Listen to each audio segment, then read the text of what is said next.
Hello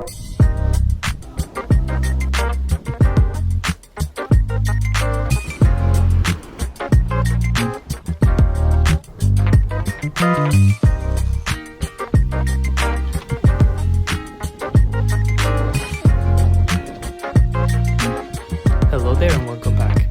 As you may have guessed from the title, we're finally going for some new handlebars, and consequently a new handlebar stem to go with them. As I mentioned in the previous video, this is not going to be about a project build for the Bianchi I'm currently riding, but rather some fun pieces that will make this bike a little bit more enjoyable and suitable for longer trips, as I'm planning some interesting stuff for the following months.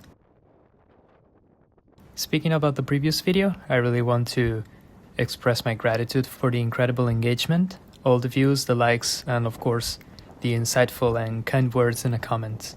So I'm very glad I managed to reach these much people and bring some peace, some joy, and some happiness during someone else's day.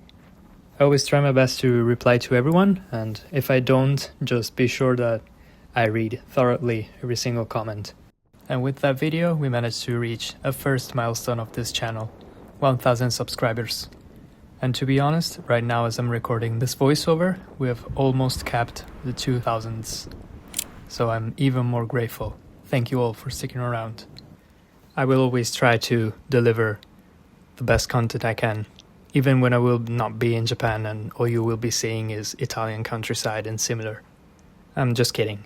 Anyway, we've just arrived to the first bike shop, which is Cycle Paradise, on the eastern side of Tokyo. I've already shown this place in a previous video, and it's basically all you may desire for used bikes and bike parts. And this is where I got my stem. Got it for quite a cheap price, around €5 if I remember correctly, for an aluminum chrome stem. You will see that in detail soon. And of course, as every single time I enter here, I took my sweet time to admire all the wonderful bikes they had for sale.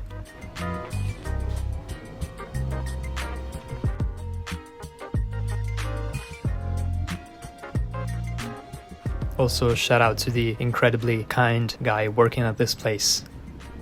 I really recommend you check it out.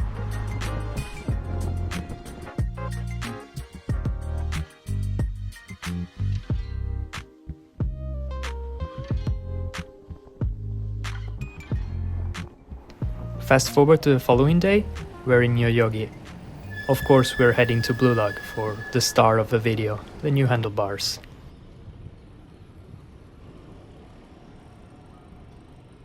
I had to leave my bike here for a couple of hours, so I also took my sweet time to have a walk around the neighborhood, which is pretty lovely, and there's many things to see, I think. Also, lots of bikes here and there. You can clearly tell the Blue Log is around.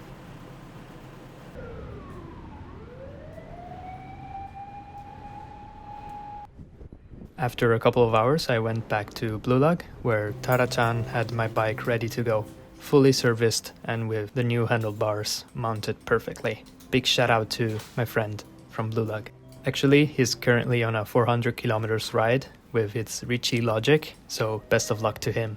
He also assisted me back at the group ride on the Tama River when I fell off my bike. So I will have pretty good memories of that guy when I will leave this place. Anyway, fast forward again.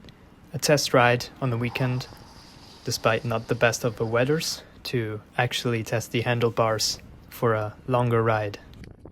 Sadly, we got a couple of rainy days right after I had my new handlebars mounted, so I couldn't really test them out. But no worries, at least I got to have a nice bike ride outside of a scorching heat inevitably approaching.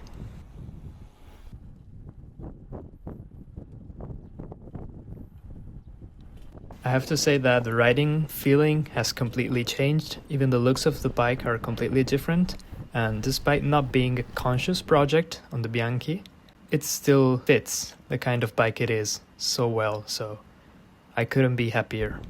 I get to enjoy the handlebars here, and then I will get to enjoy them on my bikes when I will be back to Italy. For this ride, I'm going to a viewpoint next to Odaiba. This ride has been suggested to me by a friend who've met here in Japan, Saga, so I really wanted to check it out.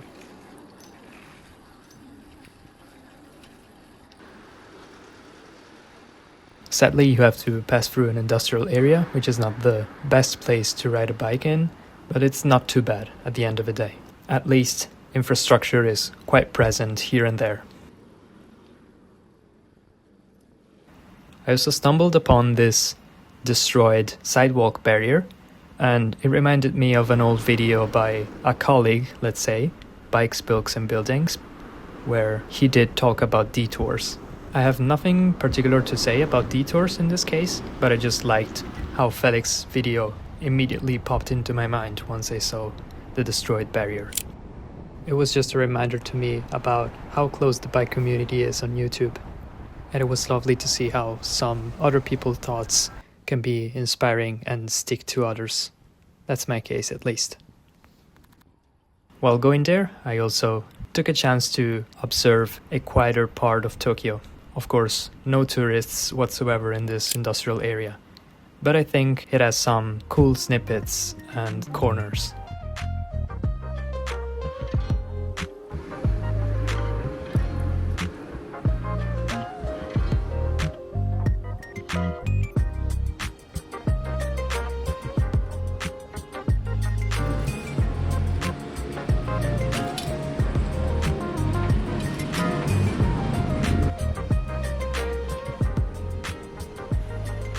I also took my time in front of this particular spot next to a post box and an old Showa period payphone to take some shots of the bike with its new look.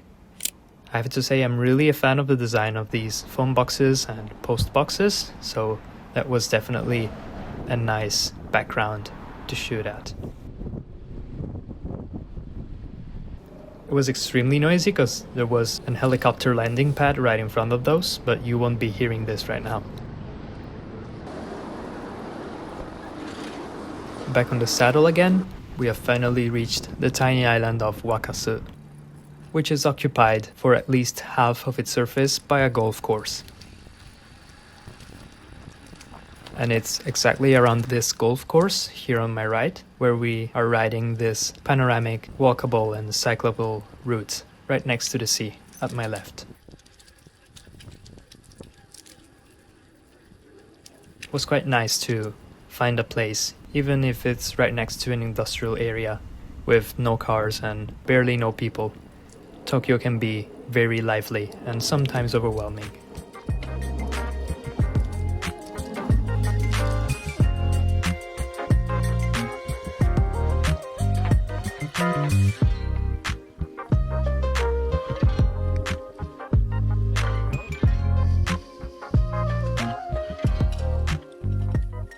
And this is the place I've wanted to see for this ride. The southernmost part of the island with its curious rock formation. Also managed to stumble upon a whole crew of cleaning guys who were doing God's work in keeping the place clean. Even though the first one who should keep the place clean are the people.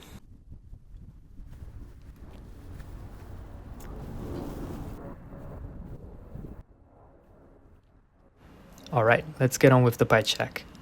For the stem, I went for this quite sloped aluminum stem in chrome. With no particular brand, I just liked the shape and the fact that it was secondhand. Whenever I can, I try to buy secondhand. And for the handlebars, I went for SimWorks Little Nick, a straight bar with a little bit of back sweep made of steel in this wonderful chrome color. I really like chrome, and I really like wide handlebars. I also love the tiny detail with the green sticker.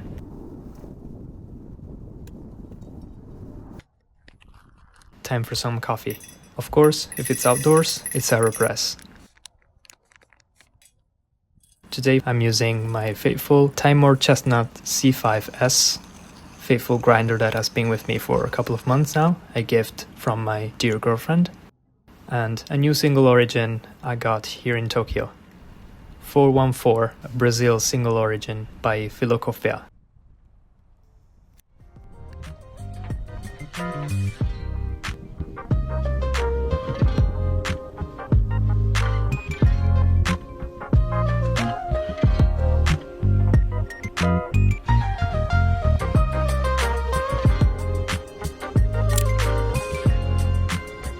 of course, a mandatory photo shoot with the new pieces. I really like how the looks turned out. Once again, thank you for staying with me. I hope you enjoyed this test ride and coffee ride to this tiny island. And I will see you soon in the next video.